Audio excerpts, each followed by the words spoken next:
ঘেটু আমাদের সকলের কাছেই একটি পরিচিত উদ্ভিদ, কিন্তু হয়তো আমরা এই গাছটির নাম জানি না। ঘেটু মূলত একটি গুল্ম জাতীয় উদ্ভিদ। এই গাছটি 3 থেকে 4 ফুট উচ্চতার হয়। শীতের শেষে এই গাছের ফুল হয়।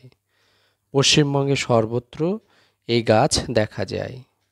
পতিত জমি কিংবা জঙ্গলের ধারে এই গাছটি বিনা প্রচেষ্টায় জন্মে। বিভিন্ন সমস্যায় এই গাছের পাতা, মূল এবং ফুল ব্যবহার করা হয়ে থাকে।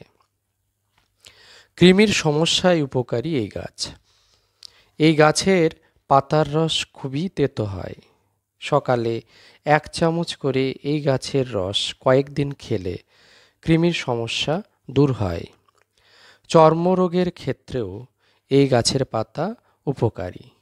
যে কোনো চর্মরোগের ক্ষেত্রে ঘেটু গাছের পাতা থেতো করে রাতে শোবার সময় 4-5 দিন ব্যবহারে চর্মরোগ থেকে মুক্তি পাওয়া সম্ভব।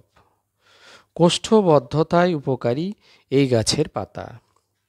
গাছের ডালের ওপরের কচি পাতার রস সকালে খালি পেটে খেলে কোষ্ঠবদ্ধতা দূর হয়।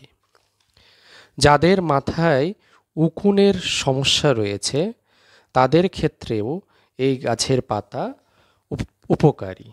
স্নান করার 3 ঘন্টা আগে মাথায় ঘেটু পাতার রস ভালোভাবে মাখলে উকুন মরে যায়। এটি 3 থেকে 4 দিন ব্যবহার করা যেতে পারে। শরীরের বল বৃদ্ধিতেও ঘেটু পাতা বেশ উপকারী। দীর্ঘ সময় ধরে রোগ ভোগের পর শরীরে বল বৃদ্ধিতে এই পাতার রস খেলে আগের মতো বল ফিরে আসে। তবে যে কোনো সমস্যার ক্ষেত্রে একজন ভালো চিকিৎসকের পরামর্শ গ্রহণ করা প্রয়োজন। ধন্যবাদ।